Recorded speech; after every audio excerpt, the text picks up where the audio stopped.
started back with doing some lessons. As a lot of clubs do, I guess, it's hard to find volunteers. And so they kind of came to us and said, well, we want you to take over the track.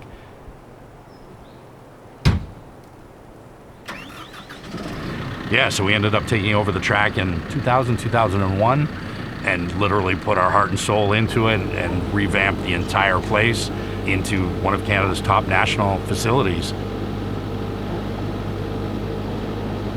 Having people come out and enjoy this place and have a place to come, and I get told all the time that this is their vacation. They come out on a weekend and it's a vacation for them to come out and spend time with the family and camp out and ride and do those sorts of things. And then the summer camp is one of my favorite parts, is just the kids, just watching them have a blast out here doing something, watching them overcome things that maybe they couldn't do or didn't think they could do. Because what's happening now is you're coming around the corner, you get on the gas, and you feel the back end wiggling on you. You feel that? If you're strong with that foot and really pushing hard, it's gonna stop some of that. I love watching, new riders experience what this sport has to offer. We take people that have never ridden before, get them out riding, then they get hooked on racing. Next thing you know, that they want to go to Walton or they want to go to ECAN. They start climbing the ranks there, and to watch that whole progression on the racing side is one certain thing. I mean, that came from a racing background. Obviously, I loved racing professionally. I thought it was awesome. I want to help people achieve that, maybe give them some of the stuff that I didn't have.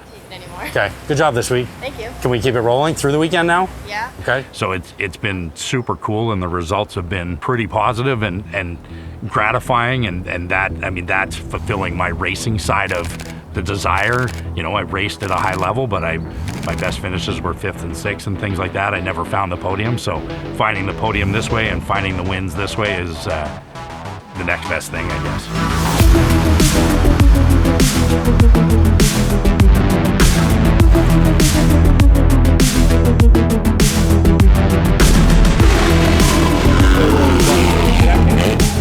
You're on the track from 8 a.m. until 5 p.m. out there, in some capacity, just trying to look for something or feel something that you can provide insight that might help get you a bit of an edge. Feel good? Nah, I just need to flow a bit more. Really? Okay.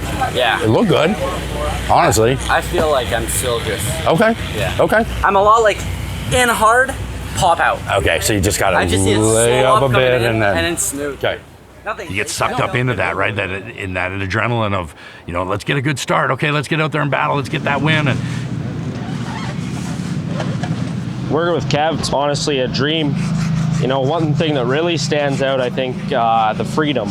The ability to bring our own thoughts, ideas into the program and sit down and have a say in everything. And we all work together to be better. And he understands that it takes an army to build what we have, and we're all super grateful, as is he, and it's been good. We've really created something, and it's been a great time, and we look forward to many more years of this success.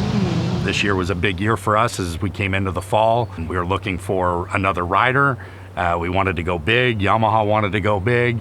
FXR was on board to help support with a larger program, and we made an offer to the 450 champ, Jess Pettis, and it was compelling. It was at the right time. He was looking for a little something different that he wasn't able to get where he was, and thought that we would be the solution. And so Preston Kilroy had come up the year before, and I asked him, do you want to ride the 450? Do you want to ride a 250? What do you want to do? And it's like, put me in the 250 class, I can win. And I'm like, well, that sounds fun. Like, let's do that. Same thing. Dip swing on them again in first lap. Move your way to the front and check out.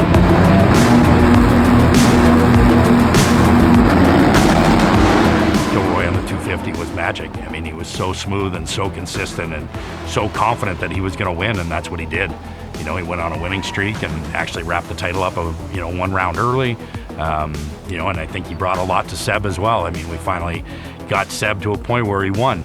He won at Sandali, which was unreal, right? Doing it in front of the hometown crowd, and that ignited him that he can do it. It's just the love of all of it. I love seeing the people at the races, being with the people at races. I mean, that's my group of friends. That's certainly my family outside of, Shell and Mitch. I spend as much time, at the track with these people, and yeah, it's just, I love being there. turns into a disaster in here throughout the year. One good clean in the spring, one in the fall.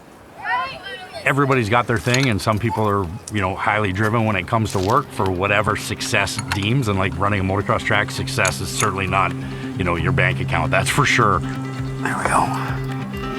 Dialed. I mean, it's pretty cool. It's super rewarding, and I guess that's what just keeps bringing me back every day. Is, you know, I want to make sure that anything that I do in life, I try to do to the absolute best of my ability. And this is just one of those things.